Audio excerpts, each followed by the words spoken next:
Labussière naît à Paris d'un officier noble et pauvre avec qui il ne s'entendra jamais. À 16 ans, ce dernier l'envoie comme cadet dans le régiment de Savoie-Carignan, qui est en garnison à Dunkerque. Mais il se détourne rapidement de la carrière des armes. De retour à Paris, il se fait acteur et interprète avec quelques succès les rôles de niais dans un théâtre des Faubourgs. C'est à cette époque qu'il simplifie son nom en Labussière, plus facile à prononcer et à retenir.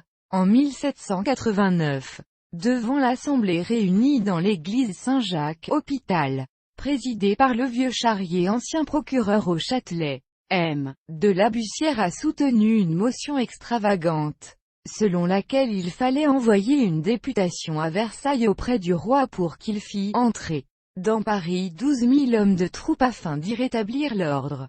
Cette proposition eut le résultat qu'on pouvait attendre.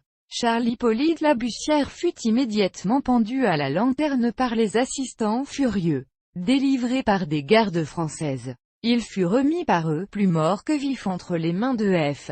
Gallet de Santerre, banquier à Paris, qui était une de ses connaissances. Conduit à la prison de l'Abbaye, il en sortit quelques semaines après. M. Gallet de Santerre crut qu'il était prudent d'envoyer M. de Labussière pour quelques mois à la campagne, afin de laisser le temps au peuple d'oublier cette affaire, dont tout Paris retentit. Charles-Hippolyte Labussière fut ensuite employé au comité de salut public et au comité de sûreté générale, où il rendit les plus grands services aux personnes incarcérées, voire plus loin, sans toutefois sauver son protecteur F. Gallet de Santerre de la guillotine le 5 Thermidor 1794. Il aime critiquer ou ridiculiser les hommes de la Révolution, ce qui aurait pu lui attirer de graves ennuis, mais il parvient à se faire employer dans les bureaux du comité de salut public, c'est-à-dire au quartier général de la Terreur, où quelques-uns de ses amis ont trouvé asile. En ce printemps 1794, Saint-Just vient en effet de créer son propre bureau de police, au second étage des Tuileries. C'est là que Charles-Hippolyte Labussière est employé, selon certains sur le simple fait qu'il a une bonne orthographe et qu'il présente bien. Horrifié par les exécutions en masse dont les dossiers passent entre ses mains, Labussière aurait pris l'habitude de se rendre la nuit au bain de Pierre Vigier, installé sur la Seine, avec des pièces d'accusation qu'il aurait emportées à sa sortie du bureau et il les aurait détruites. Son chef de bureau, Fabien Pillet, ne se serait jamais étonné de ces disparitions. Ainsi, il aurait commencé par sauver une célèbre directrice de théâtre, la Montancier. Il aurait prétendu plus tard avoir retiré plus de 50 pièces de ses cartons rien que les 7, 8 et 9 Messidor, dont celles des comédiens du théâtre français. De même qu'il aurait jeté à la Seine 924 procès, du 22 Floréal à la chute de Robespierre. Une fois les dossiers d'instruction perdus, les détenus sont oubliés dans leur prison. Leurs noms ne paraissent plus sous les yeux de l'accusation.